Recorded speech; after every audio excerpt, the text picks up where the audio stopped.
സ്വർഗീയ പിതാവേ,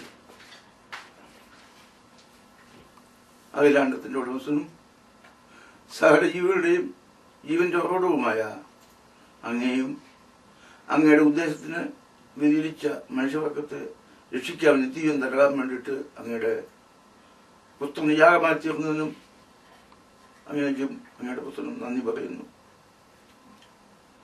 നന്ദി യഹോവേ, രാവും പകലും നീ വീഴ്ത്തിടുമ മൂല്യപ്രഭയ്ക്കായി. ഇന്ന് പറയുന്ന ചില കാര്യങ്ങള് ദൈവം ജനങ്ങൾക്കൊന്നും അറിയാൻ പാടില്ല എന്നാണ് എന്റെ വിശ്വാസം. കുറെയൊക്കെ ഭാഗികമായിട്ട് അറിയാം, അവർ കേട്ടു കേട്ടില്ല, കണ്ടു കേട്ടില്ല, അങ്ങനെയൊക്കെ പോകുന്നു. ഞായറാഴ്ച ഇങ്ങനെ ചർച്ചകളിലൊക്കെ പോകുന്നു, വീണ്ടും അടുത്ത ഞായറാഴ്ച പോകുന്നു. ഇങ്ങനെ ഒരു ചക്രം ചവിട്ട് പോലെ നടത്തിക്കൊണ്ടിരിക്കുന്നു. പക്ഷെ യർദ്ദിഷ്ടമാക്കാൻ ആരുടെ എല്ലാം കൂടെ ദൈവം നടന്നു എന്നും ആരെല്ലാം കൂടെ ദൈവം ഇരുന്നു എന്നും അറിയിക്കുന്ന ഒരു ചില വചനങ്ങളാണ്. ഒന്ന്, അത് കൂടാതെ പിള്ളേരോട് പറയേണ്ട ചില വചനങ്ങളും ഇതിൻ്റെ അകത്ത് അതിന്റെ ശേഷം പറയുന്നുണ്ട്. ഒന്ന്,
ഒന്ന് ഇസ്മായേൽ, 2 എബ്രാഹാം, 3 യാക്കോബ്, 4 ജോസഫ്, 5 മോശ, 6 യോശുവ, 7 ശമൂവേൽ, 8 ദാവീദ്, 9 ശലോമോൻ, 10 ഇരമ്യാവ്, 11 യേശു, 12 പൗലോസ്.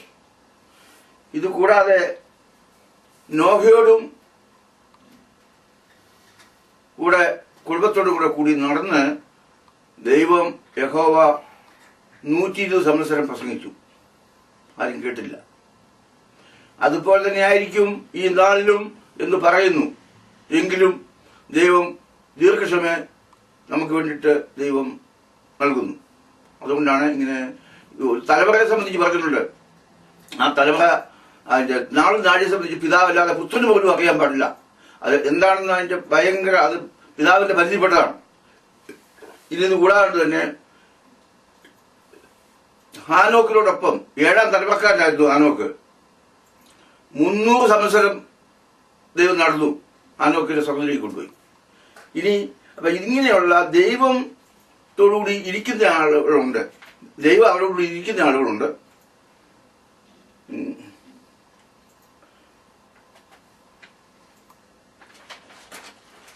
പിന്നെ മക്കളെ സംബന്ധിച്ചിടത്തോളം ചില കാര്യങ്ങൾ പറയാൻ ആഗ്രഹിക്കുന്നു.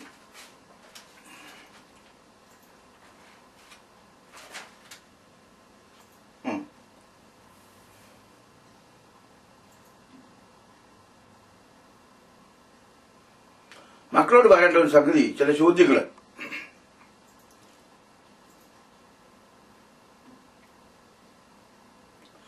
അത് ഈ ഏതാണ്ട് മാതാപിതാക്കന്മാർക്കറിയാം, കൊച്ചു പിള്ളേരല്ല, മനസ്സിലാകത്തക്ക വിധത്തിൽ ഇവിടുത്തെ സ്കൂളിൽ നിന്നൊക്കെ കിട്ടുന്ന അറിവ്. അതുപോലെ തന്നെ ഞാൻ ഒരു സംഗതി കൂടെ പറയാം. ഞാൻ ഈ ഇവിടെ വന്നിട്ട് ഒരുപാട് കാര്യങ്ങളൊക്കെ പഠിച്ചു. ഞാൻ ഹാഡിസണില് 10ലും 11ലും 12ലും എൻ്റെ ഇളയ 2 പിള്ളേർ പഠിച്ചു സമയത്ത് ഞാൻ വല്ലപ്പോഴൊക്കെ ട്രൈ ചെയ്ത് അവരെ കൊണ്ടുവരാനായിട്ട് ചെല്ലുമ്പോൾ പാർക്കിലോട്ട് നിന്നുകൊണ്ട് ആൺപിള്ളേരും പെൺപിള്ളേരും കൂടെ കൂടി കടിച്ചു വിടുത്താം. അങ്ങനെ അത് നിൽക്കട്ടെ. പിന്നെ അവിടെ ഞാൻ അന്വേഷിച്ചപ്പോൾ ഇതൊന്നും അറിയാൻ പാടില്ലായിരുന്നു. ഈ ഗർഭം ഉണ്ടാകാതിരിക്കത്തക്ക ക്രമീകരണങ്ങൾ അവിടെ പരസ്യമായിട്ട് വെച്ചിട്ടുണ്ട്. വേറൊന്ന്, ഡൗൺലോഡ് സ്കൂളിൽ ചെന്നപ്പോൾ ഒരു കട, നമ്മുടെ ഒരു സ്വന്തക്കാരൻ്റെ ഒരു കടയാണ്. അവിടെ ചെന്നപ്പോൾ ഒരു 3-4 പെൺപിള്ളേർ പാർക്കിലോട്ടിലൊരു മൂല മാറി നിന്നുകൊണ്ട് ആൺപിള്ളേരെ കൊണ്ട് ഈ ഗർഭം നിരോധനത്തിലുള്ള ഉപകരണം മേടിച്ചുകൊണ്ട് ചേട്ടൻ കണ്ടോ എന്നോട് ചോദിച്ചു. ഇങ്ങനെയുള്ള ലെവലിലേക്കാണ് പോകുന്നത്. അതായത് ഇവിടെ ചില പ്രായമായി കഴിയുമ്പോൾ പിന്നെ അവരെ കൺട്രോൾ ചെയ്യാൻ മാതാപിതാക്കന്മാർക്ക് ഇഷ്ടമില്ല. അവനും ബോയ് ഫ്രണ്ടും ഗേൾ ഫ്രണ്ടും കൂടി നടക്കും. പിന്നെ അവർക്ക് എങ്ങനെയാ, എന്നോട് ചിക്കാഗോ ഒരാൾ പറഞ്ഞു, ഞങ്ങൾ ലവ് മാരേജാണ് ഞങ്ങൾ നടത്തുന്നത്, പിന്നെ ഞങ്ങൾക്ക് എങ്ങനെയാ ഞങ്ങളുടെ മക്കളോട് അങ്ങനെ പറയാൻ പറ്റുമോ എന്ന്. അപ്പൊ ഇതൊന്നും ഞാൻ കുറ്റം പറയല്ല, എങ്കിലും പിള്ളേരോട് പറയേണ്ട ചില കാര്യങ്ങളാണ്. ഒരു കുടുംബജീവിതം ആഗ്രഹിക്കുന്നുണ്ടോ? നമ്പർ 1. വിവാഹത്തിന് ശേഷമേ പുരുഷനുമായി ബന്ധപ്പെടാവൂ. 2. 3. കാരണം ദൈവമാണ് വിവാഹം ഏർപ്പെടുത്തിയത്. 4. സ്ത്രീകളെ നിങ്ങളുടെ കിടക്ക മലിനമാക്കരുത്. 5. ഒരു സ്ത്രീ പല ബോയ് ഫ്രണ്ടുമായി ബന്ധപ്പെട്ടാൽ അത് വ്യഭിചാരത്തിൽപ്പെടും. വ്യഭിചാരത്തിൽപ്പെട്ടു കഴിഞ്ഞാൽ വ്യഭിചാരികളെ കല്ലെറിഞ്ഞു കൊല്ലണമെന്നാണ്. 6. സന്തോഷത്തോട് കുടുംബജീവിതം ജീവിക്കാൻ സാധ്യമല്ല. 7. മാതാപിതാക്കന്മാരിൽ നിന്ന് വിട്ട് ഭർത്താവിനോട് ചേരുക എന്നുള്ളതാണ് ദൈവത്തിന്റെ നിയമം.